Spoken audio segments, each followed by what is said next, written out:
Welcome to part 2 of a 3-part mini-documentary of the medical mission trip to Haiti.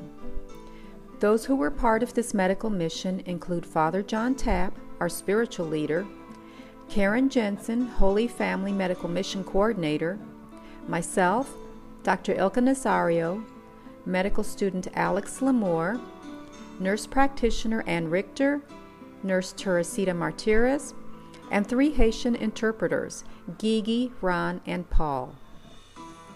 Additional members on this trip include John Dabrowski from Hamilton, Ontario, Canada, and ER nurses Jenny Posey and Sherry Wood from Ohio, who spent their time helping in hospitals in Port-au-Prince. We held clinic for 3.5 days, Saturday afternoon and all day Sunday, Monday, and Tuesday. Since the medical clinic for St. Gabriel Parish was destroyed in the earthquake, we set up in the back of the church. One side was pediatric patients, and the other side was for adult patients. Patients were given numbers, and they waited in the pews in the church for their respective turns. We saw a variety of medical problems.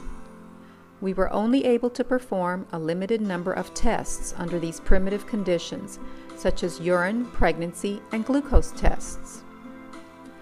While I was checking a patient's blood pressure, we had an aftershock. Her pressure was 190/89 before the aftershock and 220/90 immediately afterward. I could see the fear in her eyes, so I smiled at her and acknowledged her fear, which helped to calm her, especially when she saw that there was no apparent damage from the aftershock. We saw one young man who had an injured leg from the earthquake.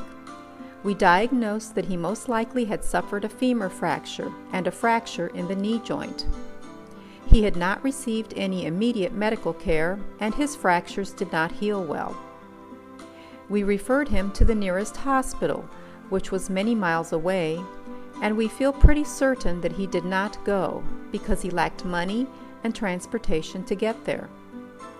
Living in the mountains does have its drawbacks because of the isolation from medical and other services.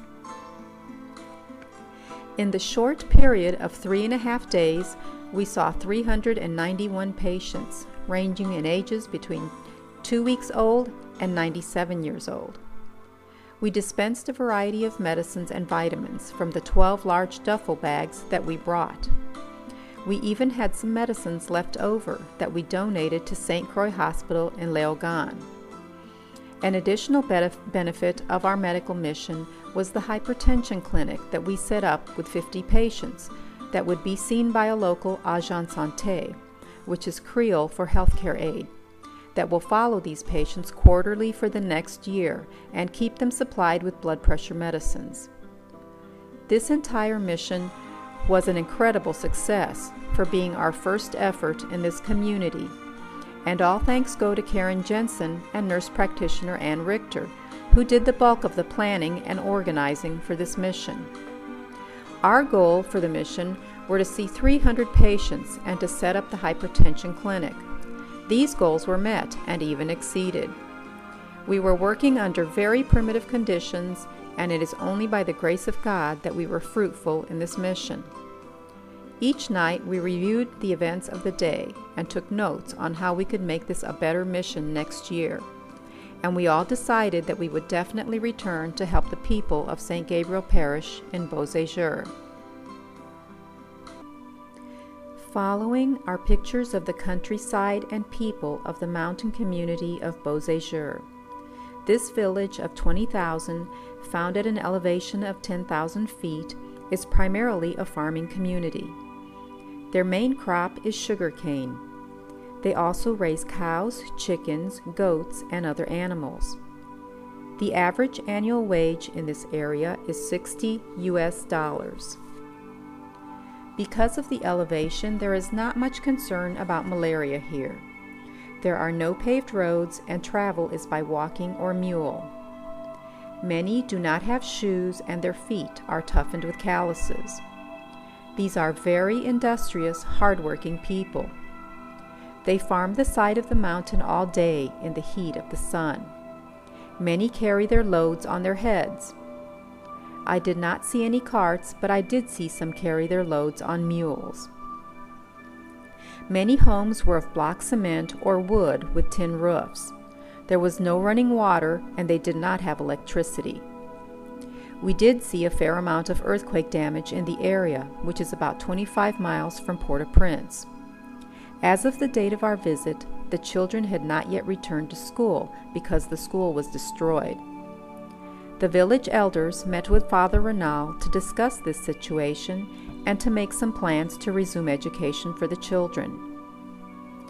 The weather was in the 80s during the day and 70s at night. Even though we were there just before the start of the rainy season, it did rain every day, and at night the rain on the tin roof was quite loud. Needless to say, sleep was elusive. Karen Jensen, myself, Dr. Ilka, and Father John stayed in the temporary rectory that was set up after the earthquake demolished the original rectory. The rest of our crew stayed in tents on the site of the original rectory. Despite all the rains that we had, we managed to stay relatively dry. We had rain bursts during the day and long rainy nights. The rains made for the rocky paths dangerous to maneuver. I can only imagine how bad the rainy season is going to be. Because of the weather conditions, we also had a daily fog roll in. This fog was a welcome sight because it cooled the temperature a few degrees. Our housing had electricity but no running water. We also did not have radio or television, but Father Renal did have a laptop and could get an internet signal occasionally. I was glad that I could make contact with my husband by using Father Renal's email account, since my iPhone did not get any signal in the mountains. There was a single latrine on the church grounds near the slab that remained of the rectory. Those in our group who slept in tents had easy access to it. Those of us who slept in the temporary rectory had to climb the rocky hill to get to the latrine. This was a challenge in the dark or when the rocks were wet from the rain. There were no shower facilities, and we took a bucket of rainwater into the latrine to bathe and to flush the toilet. Despite these rugged conditions, we all enjoyed our stay in Beau Sejour, and we all agreed we would definitely return.